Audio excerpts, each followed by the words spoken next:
catching up that I'd forgot. I'm like, oh my, it's time. Yeah, so hour 4 of La Vida Baseball Live, and we have David Maraniss, who author of not only Clemente, but brand new books out as well. We'll get into Clemente. Tell us about the new book to start off. A Good American Family. The Red Scare and My Father. It's really a book, if you had to say the one major theme it is, what does it mean to be an American? Which is as relevant today as it was during the 1950s. But it says, I've spent my life writing biographies of people that were strangers to me when I started, and then they became very familiar to me after 4 years of research. And here I was looking at my own family, my father and mother, who I thought were intimately familiar to me, and I wanted to find out the real story. My father was called before the House Un-American Activities Committee in 1952, identified by an informant as a former member of the Communist Party, fired from his job, and we bounced around for 5 years as he was blacklisted. And it's really the story of America at that moment. The committee chairman, who was a Southern racist, the FBI informant, who was a grandmother spy, my uncle, who fought in the Spanish Civil War against Franco, my father. It's all of that sort of at that moment in our history. And a Big Ten guy. Yes. Teamworks Media, who owns La Vida Baseball, has a partnership with them. We do a lot of Big Ten, and I was... Well, my father went to the University of Michigan. Go Blue. Is that right? That's where I knew Alexander Chasko from. Okay, Alexander. I'm going to see him this summer in Madison. But anyway, yes, he came from Brooklyn to Michigan, following in the footsteps from the same high school, Abraham Lincoln High in Coney Island, as Arthur Miller, the great playwright, who also went from there to Michigan. And they all got caught up in radical politics of the 1930s, when the Great Depression was challenging, the capitalism, when Nazism was on the rise, and fascism in Italy. And of course, American racism was as prevalent as always, unfortunately, is. All of those issues radicalized my father and a lot of young people in that era. And then in the 1950s, he got caught up in the Red Scare. One thing that I love in all your books is how you build up, whether your Obama book or First in His Class on Bill Clinton, Pride Still Mattered. I've read them. Mr. Maraniss is a family friend. Andrew is one of my closest friends from the 1998 Tampa Bay Devil Rays. We still call them Devil Rays here. Of course.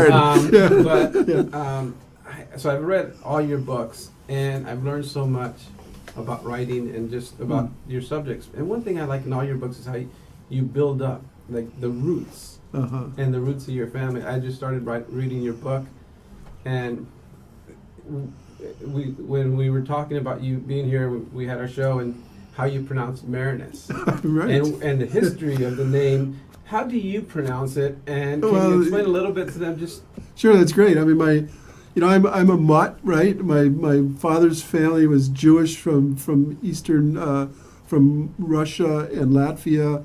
My mother was Scotch-Irish from from the Midwest. But my grandfather, Joe Maraniss, is how we now pronounce it. But when they got to America, it was Maraniss. So I'm constantly called Maraniss. Maybe because of Rick Moranis, the comedian, I don't know. Or it's easier, it goes quicker, but I don't care. I always say you can pronounce it any way you want. My father has always pronounced it Maraniss, and that's the way I do, and Andrew and everyone else in the family now. And your grandfather changed the pronunciation, right? Yeah, to Maraniss, right. It's sort of an Americanization. I mean, Latinos go through the same thing in various ways. All immigrants do. It's sort of that balance between holding on to what your roots and being part of this country.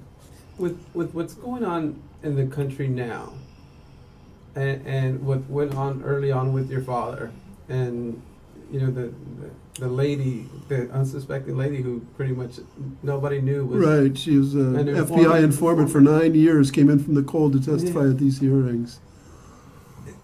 How does that compare to what's going on now? Obviously, we don't have informants. Well, we don't know that we have informants. In one sense, you see all of these parallels, echoes of the 1950s today.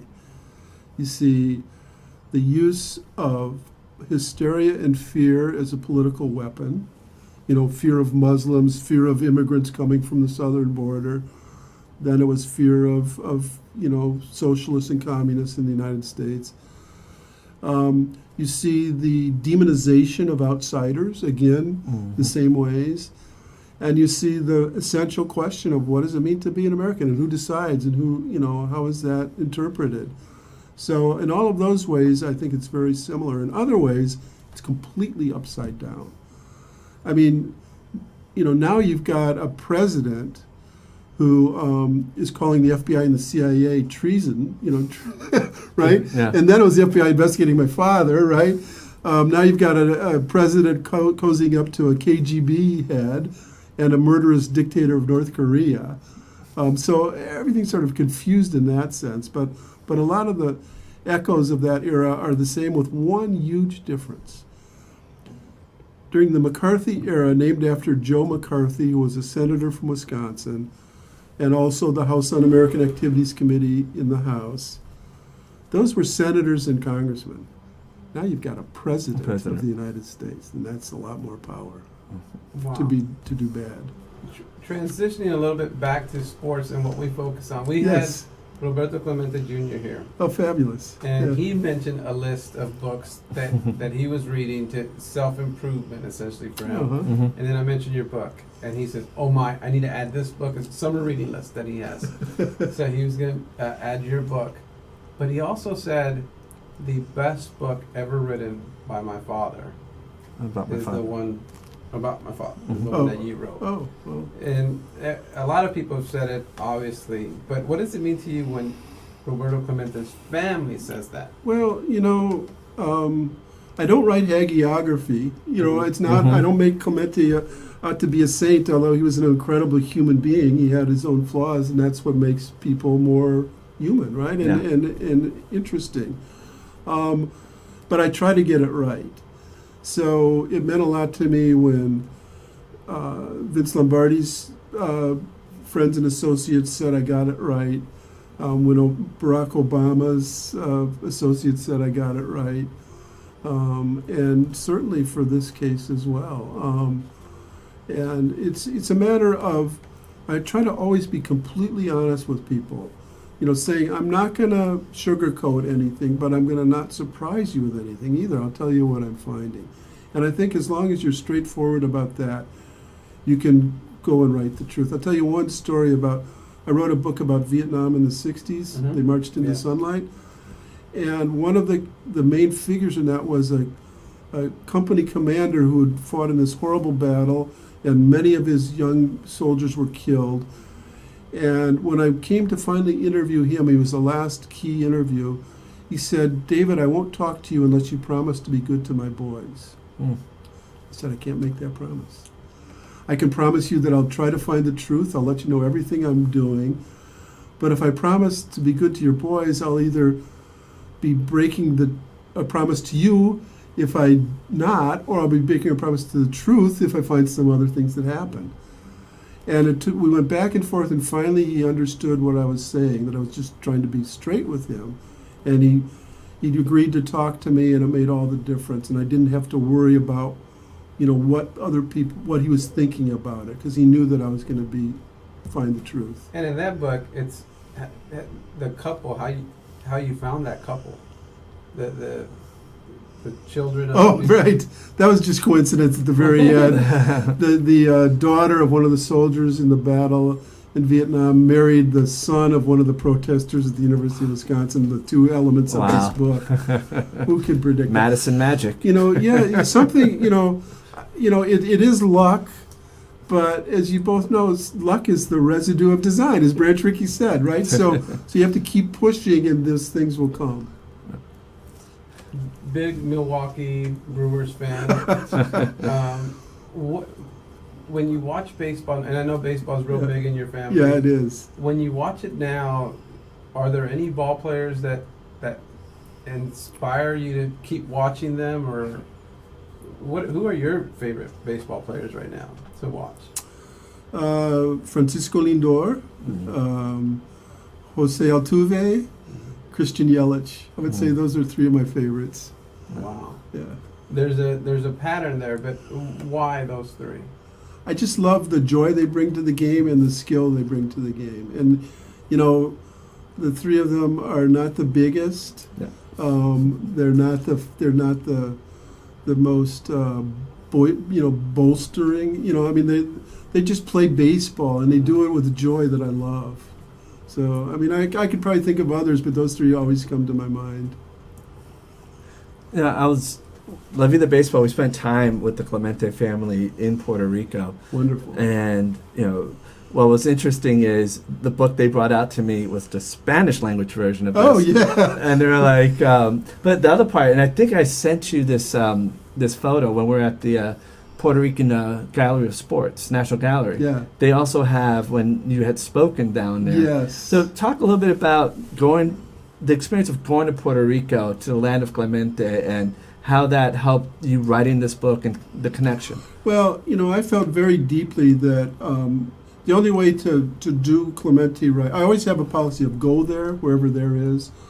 So, Pittsburgh surely is an important part of the story, but the whole meaning of Clemente is Puerto Rico. Uh-huh. So I went there 4 times. One time just interviewing old Puerto Rican ball players, from Juan Pizarro to many others. And another time spending time with the Clemente family. Another time just sort of trying to root myself in the culture of Puerto Rico.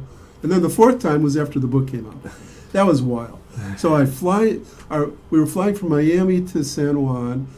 There was bad weather, so our flight was delayed. They were waiting for me at a press conference in San Juan. And I had a friend, Javier Vélez Orocho, who was in the government then. He was like the environmental minister, and he had worked with my wife on environmental stuff in D.C. So he had a little bit of clout. And we landed at the airport. Andrew was with me, and Allie, my daughter-in-law, and Linda, my wife. We landed at the airport, and there's a motorcade waiting for us to get us to this event. And then my brother is a professor of Spanish. He's, Cervantes expert. He's fluent in Spanish and Portuguese. My sister knows Russian. My mother knew Chinese. I don't have that linguistic bent, so I love Latino, but I'm not fluent in Spanish. But I had a friend, Javier's wife. I wrote a speech and she translated it for me, and I can fake it. So I read this speech about being there and Clemente and everything. You'll get a kick out of this. The sports writers thought I was fluent in Spanish. They started asking me questions, and I'm sort of trying to keep faking it, and I only got so far. But the whole experience, and then I went to the museum, the Deportes, and they had these phenomenal exhibits of all of the sort of cultural icons that people brought to them after Clemente died. It was really moving to see. And that sort of reinforced the sense that I got reporting this book that, he is a human being, but he has a much more larger spiritual meaning in Puerto Rico. Yeah. You talk to ball players, it really is, and you don't make him a saint in your book, but for many, he is a saint. They figure, like Yadier Molina, Benji Molina, his older brother tells a story that they had a picture of Jesus Christ and a picture of Roberto Clemente. Mm-hmm. Yeah. No, I don't make him a saint, but I think he is. I think he is the patron saint of Latino baseball. I don't think there's any doubt that he's the guy.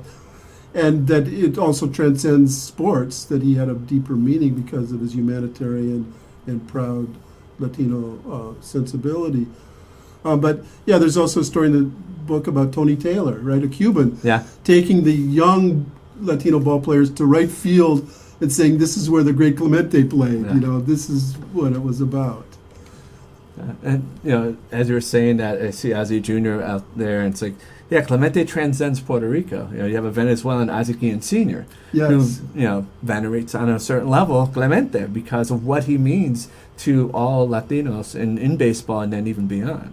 Yeah, I think Dominican, Venezuelan, Cuban, Nicaraguan, especially because that's where he died, and Puerto Rican, Latino, people, Mexican Americans who grew up here, and I think that to all of those people, Clemente has a special meaning. But I also want to say it goes beyond all of them. I'm an Anglo, right? Yeah. Clemente was my favorite player from the time I was a little boy. Something about him, he was so cool. I loved everything about him, including the fact that he was called a hypochondriac because I was one. I think he was unfairly characterized in some ways, but he also was very sensitive, Mm-hmm. and so am I. In terms of my body and things like that. And he was by far my favorite ball player, and I think that there are a lot of young Anglos like me who felt the same way about him. With baseball of that era, with Felipe Alou, Roberto Clemente, how do you compare what they did speaking up to what African American, like Kaepernick, speaking up? Is there much of a difference? Is it a fair parallel? Because they were speaking up at a time where Latinos were essentially... Yeah, no, I mean, as Clemente would say, he had to face a double prejudice, right? Mhm. He had to face race and language. And so I think that, so he faced the segregation and discrimination that American blacks faced. And he faced the sort of stereotyping and dehumanizing of characterizations of Puerto Ricans and Latinos at the same time. And I think speaking up at any point, I wish all athletes had that sort of, sensibility. Some just go along and are afraid. And, it's understandable. I mean, their careers are short and they're very vulnerable to owners and people who, treat them, as just chattel in a way. So to be able to stand up represents a certain bravery and also a strong belief system that I think that Clemente and Kaepernick are of the same mold in that way. One of the interesting things about what you're saying there is, and it relates to a story that Chichi Rodriguez told us about Clemente. And that we asked him, like, how much would Clemente be paid if he were around today? And he said Clemente would walk in, see the owner, said, "Hello, partner," because like you couldn't really pay him like his stature. And that's the other element of this is Clemente didn't cower to ownership because he had such a sense of who he was and what he saw that was right. And that was what motivated his actions. And like the element, like you can't buy that. You can't pay for that element of his dignity, his self-respect. And that's what he was constantly preaching to other players and others, the value of human dignity. I think you're absolutely right. Dignity is the right word to describe Roberto Clemente. And, whether he would have demanded that he be paid more than somebody else it's almost irrelevant to what he demanded. What he demanded was respect and treatment as a full human being and an intelligent human being, as well as just his athletic talents. His decision to address his parents in Spanish. Yeah. Where does that compare to, like, especially, I was born in LA to Mexican immigrants. Yes. And my dad did not let us speak English at home because he wanted us to keep our language. And because it meant so much to him. Is that right? Yeah, and that's why now And you I hear it speak- the other way too, though, Yeah. right? Yeah. Or you're not allowed to speak Spanish or whatever. And I went to a predominantly black Mexican school, and the Mexican immigrants would just get so mad at me because don't lie, you weren't born here, you sound just like us. But because to my dad it was important that we spoke Spanish. Yeah. What do you think that meant to the country as a whole, meaning the whole U.S., Latinos everywhere, to hear a superstar in what at the time was bigger than the Super Bowl, right? Yeah, one of the most meaningful times for me was after my book came out, and when I went to Puerto Rico or just around the country, talking, people would come up to me. And along with telling me stories about, I saw Clemente throw this strike from right field to third base, which everybody saw. Right. They would say, my dad was listening on the radio when Clemente did that and started crying. And that was the most meaningful moment of his, sporting fandom, was that moment when Clemente spoke in Spanish to his parents. I think I heard that 10 or 15 times as I went around, people telling me that story. And Because to me, that's one of my favorites. yeah, me too. Yeah, And absolutely. I think the other element of that was so familiar for many Latinos across nationalities was that he was asking for la bendición, the blessing. Uh-huh. He's speaking in Yeah. Spanish and he's asking for the blessing. It's Right. something that I did with my grandmothers, and it was a cultural practice that I know so many other Latinos that it's like we almost did it without truly understanding it. Mm. In my generation, my Mhm. parents were born in Puerto Rico, migrated Mhm. to New York in their as teenagers, but yeah, it's that cultural Yeah. element of, and it's about family. Yeah, absolutely about family. Yeah, I mean, that was Clemente. And again, he wasn't a saint, in several ways, but he had that. He just exuded and personified what Latinos would like the world to see them as, because Well that's really put, what yeah. they are. Yeah. When you think of all your books, and Vince Lombardi's book was probably my favorite, because I could almost feel myself reading your book at his parties Uh-huh. after games. Okay, right. And then the rosary, Uh-huh. the drive, Yeah. and how much work do you put into each of your books? And then here all the information about the plane Yeah. and the reports. How much does it take for you to write a Clemente, research it, write it, when Pride Still Mattered? Well, luckily, first of all, I'm pretty incompetent in a lot of other things, but I love every aspect of what I do. I love the research, and I love the writing. I tend not to get writer's block. I have what I call the 4 legs of the table that I try to follow. The first leg is go there. That's why I kept going to Puerto Rico. It's why I persuaded my wife, Linda, with the immortal loving words, how would you like to move to Green Bay for the winter? To which she responded, "Burr," but we did. And of course I paid her back by going to Puerto Rico and Rome and all these other wonderful There you places. So it's go there, feel the sociology and culture, geography of the place, get the documents.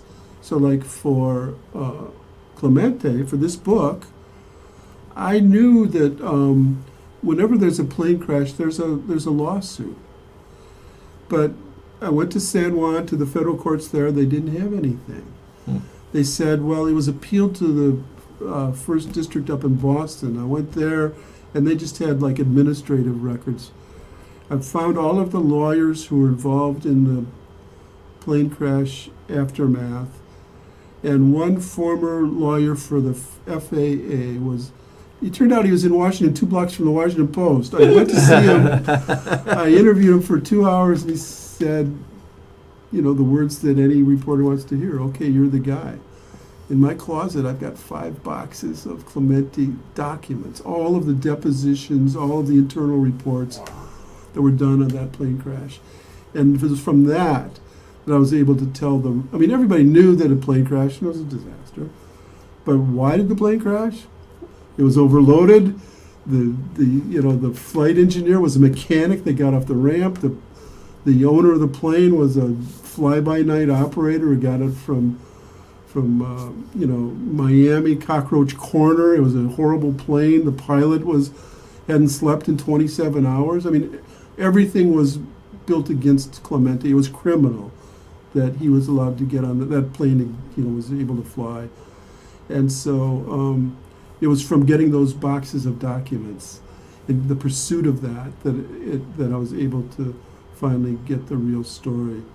And in that, so for every book, interview everyone you can, get all the documents you can, go there, and then my 4th sort of leg of the table is to look for what's not there. Try to break through the conventional wisdom. People, as you both know, people keep telling the same stories over and over again, and then they just become hardened. And are they the truth? Well, like let's say Lombardi.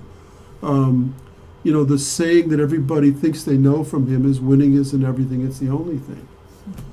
So I dug into that and found out it was first said publicly by a 13-year-old actress in a John Wayne movie who was talking to Donna Reed, who was playing a social worker in this really B movie. At halftime of a game where John Wayne, the coach, is cheating, getting players, the daughter says winning isn't everything, it's the only thing, And that's where it got into the public domain. And Lombardi might have said it once or had it on his wall, but he had nothing to do with it. And he really didn't even believe that. He was obsessed with winning, but it wasn't the only thing. He was much harder on his team when they won but played poorly than if they lost and played well. So, that's sort of breaking through the mythology. And that's how I try to do it. And the parallels with Vince Lombardi always being hurt. Yes. And being tough on like that. And it's crazy because I don't know. I love to read, and sometimes I take parts of the books and incorporate them to my life, and then I say I'm like the ultimate underachiever, but with my daughters I'm really tough and so it's all my bad. And I think that's human nature, isn't it? I mean, you see your own weaknesses, and you don't want them in people that either you're coaching or that you love, right? So your children. So Lombardi, he was, he played through pain, but when he was a player, if he got a hangnail, he was out, So he saw his own weaknesses and tried to use those as a way to get them out of other people. Juan Marichal shared a really interesting story with us. We were talking to him in Cooperstown, and we're talking to him about Clemente. And he's like, I want to tell you a story that most people don't know. Maybe more people know, but it's one of his favorite stories. Okay. So they go to Thorpe Field. It's the Giants are visiting Pittsburgh. And he says all the Latino players would show up to the ballpark really early so they can sit in the dugouts and just chat and catch up. And the two opposing teams. The opposing teams, which fraternization, they would all get fined if they had been caught. And this one particular day, he's like, tells Roberto, like, my shoulder's just not feeling right. And Clemente is like, come with me. Takes him into the Pittsburgh clubhouse and works on him. Yes. And it's like, does his chiropractic, and it's like, I don't feel a lot better. And he's like, I was pitching that night. Wow. And in Roberto, he's like, I want to beat you when you're at your best. It doesn't mean as much to me when I beat you and I know you're hurt. And that was part of what Clemente, his own approach is, if I can't give 100%, I shouldn't be out there. That's very true. And that's why he was mischaracterized as, that horrible word that was used as a stereotype of Puerto Ricans, that they were malingerers or something. He played more games for the Pirates than any other person in history. And he was a perfectionist. And so when he felt he wasn't perfect, he would say so. But the massage part is also wonderful, and his chiropractor, he had magic fingers. And a lot of pirates told me about what he would do. I didn't know he massaged Juan Marichal. I love that story. And, that fraternization thing, I see that in the modern ball players too. I remember one time I was at this great Cuban restaurant in Milwaukee, and the Cubs had just played the Brewers, and the Twins were coming in, and all the Latino players from all three teams were there. It just happened to be one of those magical days. So it was really fun to see them all. And you were there. And I was there, just by accident, yeah. Is that place still around? I think so, yeah. Okay. So if we ever make a road trip to Milwaukee. It's a little Cuban place downtown Milwaukee. Yeah. Okay. Yeah. If you were a chef, we'd ask you, what restaurants would you visit? What does the great Mr. Maraniss read? Well, my next book is about Jim Thorpe, the brilliant American Indian athlete, who, again, like Clemente, like Lombardi, I think, both has a great dramatic sports story, but something more than that. So I'm largely reading stories about the Native American experience in the U.S. right now. I'm also reading a great biography of Frederick Douglass, which is like this heavy. I'm hauling it around on my book tour, but it's brilliant. It won the Pulitzer Prize this last year by David Blight. It's so illuminating about not just this great American Frederick Douglass, but about the history of America during the 19th century. So I tend to read biography. I'm not really great at fiction. I even, I tried to write a novel once. It was pathetic. I need the gist of fact. So I'm more history. I tend not to read the the most popular political books of the moment, like about Trump. Trump I know in one sentence. That's all I need to know. I don't really, beyond that, I'm not gonna go buy all those books. If this weren't a sports program, I'd ask you what that sentence was. But You can imagine what it is. So you were mentioning about American Indian and sports. I Yeah. wonder, you kind of delved into one of my colleagues at University of Illinois, now headed out to Arizona. He just wrote a book called Hopi Runners. Oh, fabulous. His name is Matthew Gilbert. Uh-huh. And it's about the culture of running among the Yeah. Hopi, because Yeah. they run 50, 75, 100 miles. And that is for them like a tradition that Uh-huh. goes back over hundreds of years. But getting into what is the meaning of running in sport, and there was a number of Hopi runners who ran for the Olympics around Jim Thorpe's era. Yes. And so I would And recommend I that think book. I'd love to read it. Yeah, one of Thorpe's Carlisle teammates was a marathon runner. I didn't know he was Hopi. I haven't studied him yet, but he probably was. Yeah. And he's not. Where is he buried? Oh, it's really criminal. That He's is- buried in a place called Jim Thorpe, Pennsylvania, which changed its name to Jim Thorpe because Thorpe's third wife sold his bones to this place if they would change the name of it. So there's a little mausoleum there on the outskirts of Nowhereville in Pennsylvania that has really no relationship to him whatsoever. He was a Sac and Fox Indian from Oklahoma, and there was an effort to get his bones back to Oklahoma where they belong and it lost in court. That is criminal. Yeah, it's totally. We've been working on. We're leading up and planning for All-Star weekend in Cleveland. Who would your All-Stars be if you could do an all Latino All-Star team? Yeah. There Are we From- talking from all time? all or time? all time. Well, we'll give you a history. Okay, well let's go through this together. Yes. So, Marshall's your main pitcher, right? Okay. Who would the lefty be? Fernando? Fernando. I think I would go there. Sure, Yeah. at his best, right? Yes. Yes. The closer's probably easy too, huh, Mariano? Yeah, Mariano, absolutely. There's no doubt about that. First base, there's so many choices. Would it be Cepeda, Pujols, or who else would be there? Those are probably Yeah, Tony Perez. Yeah, Tony Tony Perez. Perez, Yeah. Well, Uh, if we hold for a Cabrera. PED, Palmero, Rafael Palmero. Yeah, but he doesn't I go don't to think the he's as first good base. as those anyway. He was a bad He was- defensive player. yeah. He was a DH. Yeah, so I would take any one of those three. And probably, since I'm more old school, I'd be between Perez and Cepeda. Okay?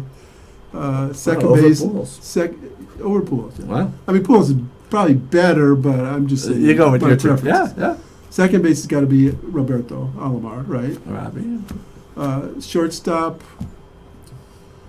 Do we go? Well, actually, I mean, You got a lot of choices here. you got Aparicio, you got got Concepcion, you got Lindor, you got Javi now, Yeah, right? yeah. We were talking about that the other And day. you've got your guy Correa, Yeah. right? But I don't think him. So, okay, I'm not going to go old school to Aparicio. You gotta resist that. Yeah, I'm going to resist that. And A-Rod. Would he be shortstop or third base? I made the argument he'd be third base, but then I'd pick Cabrera over him. And Oh, I yeah, made the okay. argument yesterday. Tell me what you think. Lindor. I think ultimately. That's what I was going to do. I was going to do Lindor at short. Mhm. Yeah. Okay, and then third, yeah, I'm gonna take Cabrera too, just to get a Venezuelan character in there instead of a Miami guy. And all right, everybody knows what right field That's is. right. You can pencil that one in from the start. Gosh, Do we put Manny Ramirez in left? I always really liked Manny, and and how about DH? Oh. David Ortiz. Poppy or the Or Seattle guy. Edgar. Oh, Edgar. Yeah, do you pick the guy who... Okay, well, take them both because it's right hand, left hand, right? Yeah. Uh, Then the catcher behind the plate. catcher that's a tough one too. It's either Pudge or Yadier, right? Yeah. Who'd you go with? I think Yadier. I think I would go with. I think he's There are brilliant. no losers here, right? No, yeah. I mean, they're No, both I great. agree. Yeah, I agree. yeah. And So we're missing one outfielder, by the way. We have this big discussion because I'm of the opinion that Ted Williams' mom, being Mexican, Yeah. that He's he left counts field. He counts as Latino, but he disagrees. Okay. And then Reggie Jackson. Then if you count Yes, Reggie, right, his right, mom. yeah. Or do we go with somebody like Carlos Beltran or somebody like that? Carlos Beltran was great. We didn't even get to Delgado, who I also sort Carlos? of loved as a human being. Mm-hmm. Let me see. So who would we put in center field? That's the thing. I wonder if Beltran. I would put Beltran, or do we sneak in Reggie Jackson in there? Yeah. Well, I mean, my own personal favorite, and I don't think he reaches to Carlos Beltran's level, but Uh-huh. I was always a Bernie Williams fan. Oh, sure. For center field, big Yeah. time player, switch hitter, Uh-huh. Guitar player. and he can entertain us. Yeah. He can play. If you want to do that, like after And he's the game. Puerto Rican. Yeah, he's So Puerto I'm Rican. going Bernie. Yeah, because of that. Because you can have Roberto on the harmonica and Bernie on the Yeah, guitar afterwards. Yeah, that's great. So what did we settle on left field?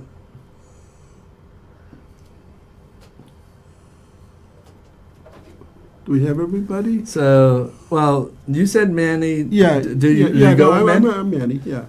That's a pretty good That's a team. pretty Yeah. good team. Yeah. So for review, for those who are watching, we got Juan Marichal, Fernando Valenzuela as our lefty and righty starters. Mariano, I didn't put Rivera. Yeah. Mariano probably wouldn't That's get a closer. many save opportunities because those guys would not want to give up the ball. Yeah, especially Juan. Yeah, that great 16-inning game against Spahn. That's right. Yeah, Milwaukee, the Yeah, Braves. Yeah. Yadier behind the plate. Yeah. Either Cepeda or... So you're going to platoon Cepeda and Perez? Is that? Yeah, I think so. And Donnie Perez. Because at first. Cepeda can play left too, right? Yeah. If you need to. Yeah. Roberto Alomar at second. And Is there any doubt about that one? I mean, No. Altuve I love, but I would argue that, and I have argued that Roberto's probably the best second baseman of all time. Yeah. Okay.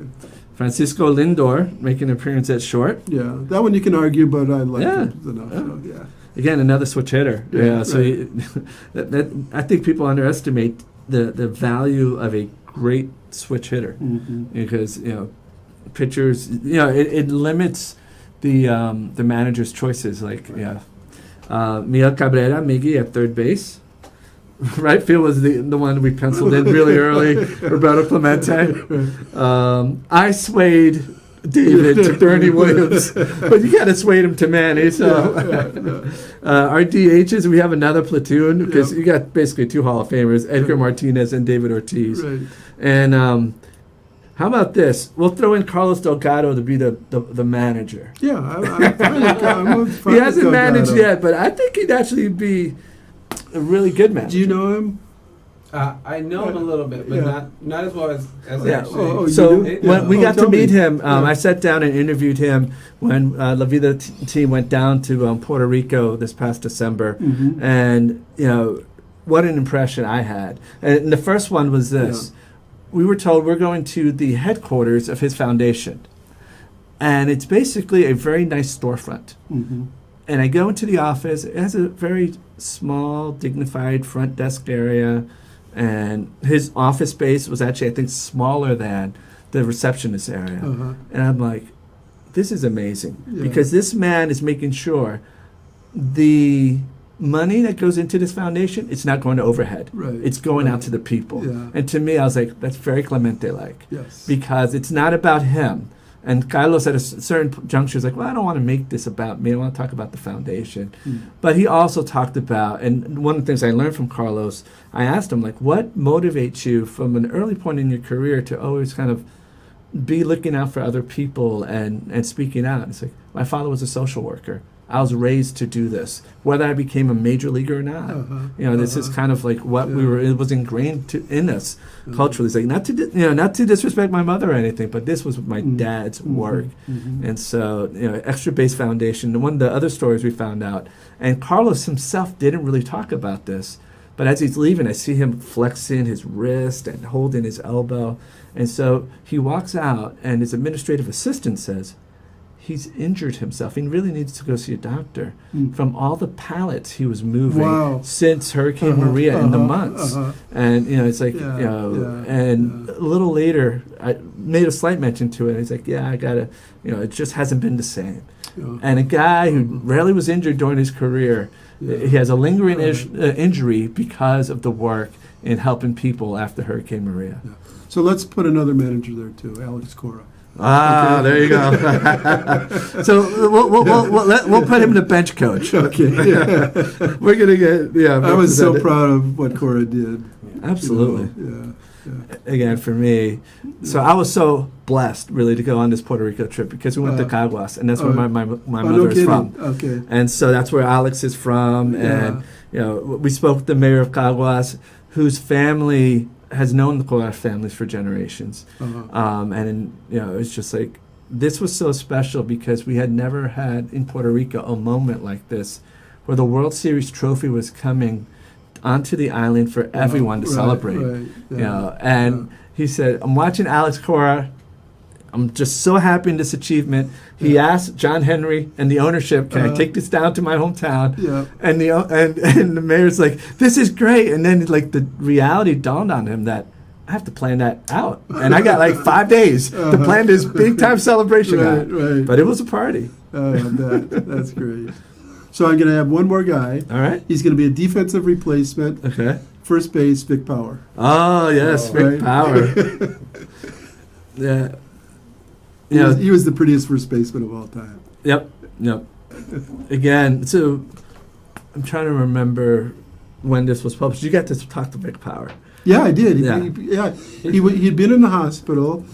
He came out. He met me at a Starbucks at a mall in San Juan, and it was the most delightful 3 hours I had in the whole. I mean, he was funny. He had that deep laugh. Yes. Such a buoyant personality. I was really, and in my new book, A Good American Family, there's one point where my father was blacklisted, but we got to Cleveland in 1954 when they won the World Series. I mean, they didn't win the World Series, but they had a great team. Yeah. But I became an Indians fan because of that, and that still lingers with my love of Lindor and Ramirez and that. But so then Vic Power became my favorite American League player. At the same time, Clemente was my favorite National League player from a pretty early age. Yeah. Well, I've read the first 7 chapters of Good American Family, and I was going to ask you, how much did baseball play a part in your family? Because I know for you and for Andrew... Yeah, really big part. And I have 2 baseball stories from my father, who grew up in Brooklyn, was a Brooklyn Dodgers. He played high school baseball. Baseball for the Abraham Lincoln Logs. Lincoln Logs, yes. And he thought he was going to play at the University of Michigan, but he wasn't that good. Once you get to the Big Ten at that era. Any case, he deeply loved baseball. And he tells, in our family lore, there are 2 stories that he would tell over and over again. One was being at Tiger Stadium. He was a Tigers fan when we lived in Detroit. They were playing the Red Sox. They're up by 2 in the 9th inning. Bases loaded for the Red Sox. Ted Williams comes up to the plate. My dad's out in the bleachers yelling, "Walk him! Walk him!" Walk in the run. They don't walk him. Ball comes soaring to the bleachers. Grand slam. They should have walked him. Yeah. And the other one was earlier, 1951. We're in Detroit. He's a Dodger fan. On the radio, listening to the Dodgers-Giants game. Bobby Thompson hits the home run. There are 2 stories. One is that my father was so upset he threw a whole pack of crackers around the room. The other story is he was holding me and dropped me. He was I hope the former was true, not the latter, right? But he was also a huge Jackie Robinson fan, and They were living in Detroit in 1947. They drove to Chicago to see a Cubs game to see Jackie play in that first season. And he was always, he taught me to root for underdogs. We would never root for the Red Sox because they were the last team to integrate. He told me, that, and even though they've had many wonderful Latino and black players since, that was sort of the history of that team. Which it's sort of poetic now that it's Yeah. David Ortiz instead of Exactly. Yahweh. Yeah. No, totally. And Alex Cora is Right, the manager. right. Yeah, But no. like the street, they renamed it. Oh, after that's right, David Right. David Ortiz. Yeah, I know. And I think the other thing that becomes really interesting as a historian of baseball, of sport, is knowing that how Latinos in Boston transformed the perception and kind of how Boston Red Sox are looked. Yes, very much so. Because it was Pedro, it was Manny, Yeah. and now it continues Yeah. through Alex Cora, and Yeah. you have other Latino players And on that Rafael team. Devers is going to be a big star. Yeah, I think. Carita. I love that I guy. was just talking to my wife about Yeah, him. yeah. This because he tore up the Astros on Oh, Sunday. that's right. Maya was there, and Uh, Minute Maid Park's her happy place. uh, And my middle daughter. So Uh. you wouldn't cheer for underdogs. Would he let you cheer for the Dodgers, and especially in L.A., some. Yeah, I mean, I always liked the Dodgers of the Willie Davis, Tommy Davis era. And so, there was it wasn't the first team. And, the first team was wherever he lived. It was Detroit, then it was Cleveland, then it was the Braves. And then when the Braves left, we rooted briefly for the Cubs, but not. And then the Brewers came. But I always also I kept my allegiances to the Pirates because of Clemente and the Indians because of Vic Power and not being there when they won the pennant. So were you old enough to remember Bobby Avila and what? Absolutely, that may have Bobby Avila was my favorite player on the Indians, second base. Absolutely, he was my guy. Wow. He was Mexican, right? Yes, yeah, sir. yeah, Yes. yeah. First Latino batting champ. First Mexican Right. batting champ. And You corrected. Well, not Ted 1954. Williams? We're gonna go with first Mexican. what happened to him after that? Did he have a long life, or is he? Do you know? I think he lived to like 78, 80. Okay, good. Yeah, because I lost track of him. But when I was 6 years old, he was my guy. Yeah, I think what's interesting as we were talking about Vic Power for me is that Vic Power was a Big Boppy type personality Yes. before, Yeah, oh, very of much. that era. Before it was And the truth, the horrible truth is that's why he wasn't a New York Yankee. Yep, absolutely He true. was too flashy, quote unquote, for Yeah. the Yankees' personality. Right. That's- The that's first why- that's black why- player on the Yankees will be one worth waiting for, Yeah. George Weiss said. So, Is that right? I didn't know that quote. that something along that line Yeah, is wow, what George Weiss wow, said. He was the yeah. GM for the Yankees. Uh, And so that's why they traded Vic Power away. Yeah, yeah. I'm a Yankee fan. okay. And so I said Ah. they traded Vic Power away for a bag of bats and ripped up baseballs. They really got Uh-huh. nothing for him. Yeah. And it was really the man who transformed how to play first base. Yes, absolutely. Yeah, Oh, and as much as Big Boppy's known for really that DH and that power, Vic Power just like people don't quite grasp. Like he changed literally how the game was played around first. Yeah, no, way before Keith Hernandez. Yeah, and he was right-handed. And that, the loop when he's waiting for the plate, at bat, I love that, Looked like a cricket player, right? Well, we appreciate your time. What time is it? Do we have any questions? 2:52. No, nothing yet. But you Okay. guys got some time to. And I'll ask you one of my favorite subjects. Your son Andrew, Okay, yes. Strong Inside, great book on desegregating the SEC basketball. Yep. And now he has one on Glenn Burke. He's working on that one, yes, And- yeah. And the second book on the you 1936, first Olympic basketball Basketball team, yeah, dealing in Nazi Germany, and it's a fascinating book. That's Naismith was there, the inventor of basketball, as an old man.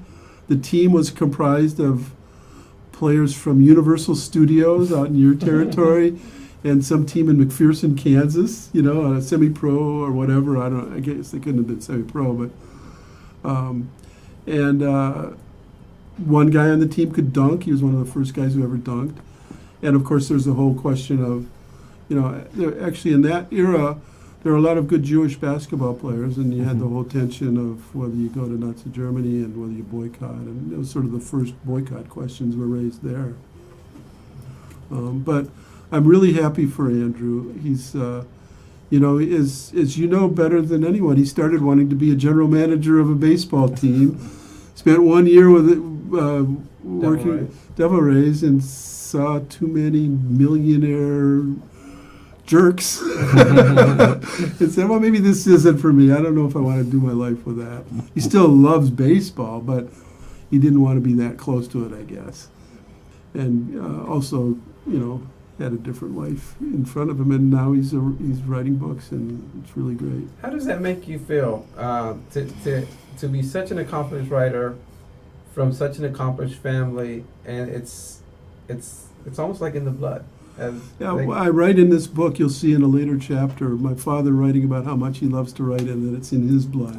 And when I saw him, that was in a letter from World War II. And I saw that, I said, well, that's me, and that's Andrew, and that's my daughter Sarah, and that he was a playwright. And then I just read an essay my 14-year-old granddaughter Heidi wrote, and she's a great writer.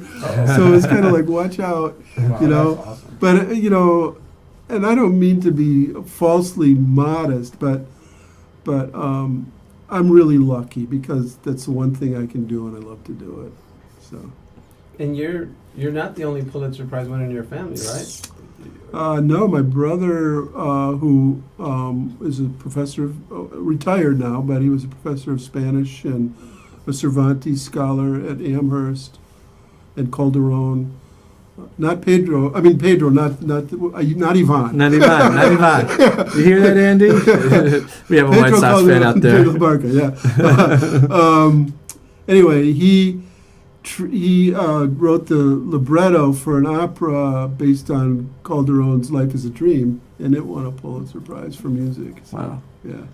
Why a good American family why not a great American family, considering all this that I just mentioned? Well, the title comes from, there was a congressman from Michigan who was on the House Un-American Activities Committee named Charles Potter. And he gave a speech in 1951, right before this hearing, about how confounded he was by the notion that anyone from a good American family could be attracted to communism or socialism.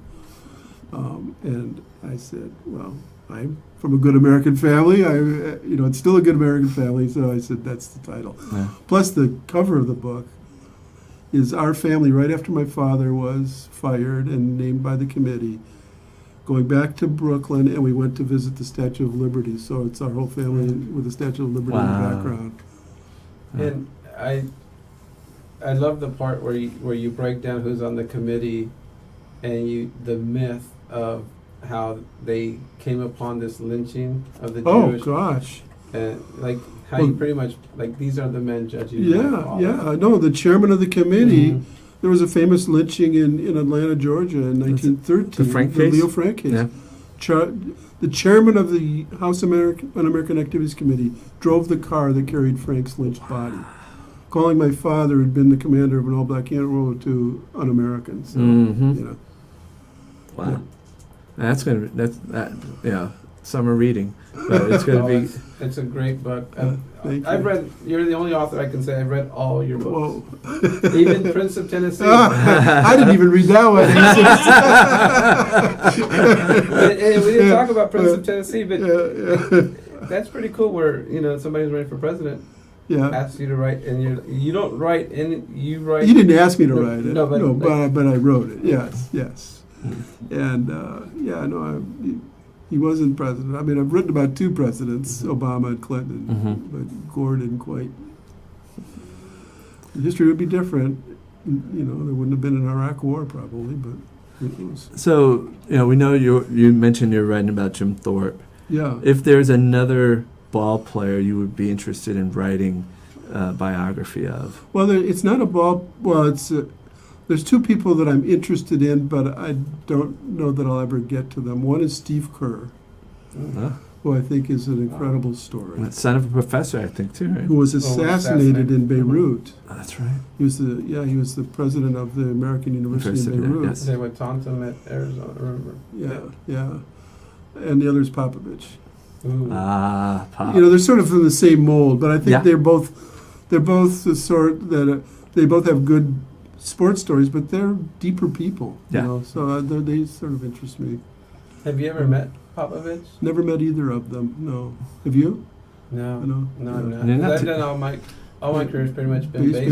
baseball. Yeah. And but you were Austin bureau chief of the Washington Post. Yes. Yeah, but it was before Popovich. No. I know. No, Yeah, I mean, But I would go Yeah. down and see the Spurs once in a Yeah. while. Yeah. Yeah.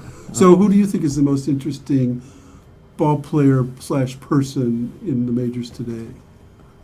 that's a very good question. I think Pedro Martinez in baseball. I love him as an announcer. Mm-hmm. I think he's great. I was surprised. I mean, not because I. How Well, about again, just talking about Pedro, one of the really interesting things is people see the player and they don't often understand the mind of the player, like the intelligence.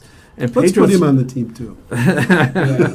He's got to be there. We'll have three starters. three starters. Yeah. Okay.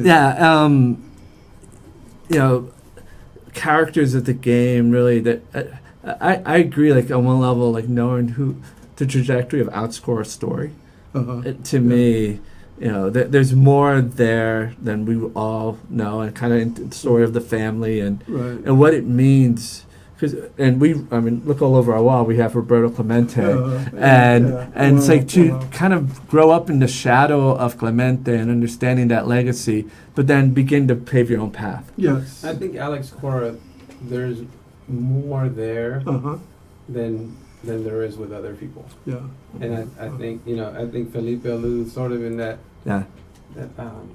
But Pedro Martinez, he spoke up when few were brave enough to speak up. Yeah. It was a major market, and I still remember I was when he was inducted. His personality is, and kind of we walk in and because I was president of the BBWA that year. Oh wow. So we're doing the walkthrough for induction, Yeah. and you see Randy Johnson, Smoltz, Biggio, and Pedro Martinez, and Biggio very professional, had his speech ready. Smoltz the same way, Randy, and he walks in, he goes, "I'm gonna surprise you guys. Just hang with me." And that smile, that Pedro Martinez, Yeah. and he wanted everybody to be surprised when he brought Juan Marichal. Yeah. Cool. What a moment. And one of the best moments, Yeah. at least in Latino history. Yeah. In Good for him. induction. Yeah. Well, and Jeff Idelson, president of the Baseball Hall of Fame, and others have said that induction year changed Cooperstown. Like what the Hall of Fame, how they thought about Hall of Fame weekend, how they thought about the institution itself, because they really needed to better understand the outreach and the story of Latinos and kind of get into that. Yeah. And in many ways, that was part of the inspiration for La Vida Baseball, for the Fabulous. Hall of Fame to be partners with us here. Oh, that's great. So, Yeah. well, Thank you. what an very hour. much. Oh, yeah, no, this It's was been cool. fantastic. Really Thank you, fun. David. It was the most fun of my whole book tour. Thank you very much. I could talk, baseball and Clemente and all this all day. I was And telling that's what you guys do. Yeah. You do all the things I know, We do but- quite a bit. well, So thank you everybody for tuning Yes. in to La Vida Baseball Live. It's been an honor to spend the hour chatting with David Maraniss, and it's been a great day. And what was your favorite part of the day? right here. This, I love your work, Thank you. your family, and this is so great. Thank you so much. Yep. This is a big Thank you. highlight. Having Jaime Jarrin and you here are my two biggest highlights All of right. the show's history. Thank you. Fantastic. All right. Well, we'll see you tomorrow.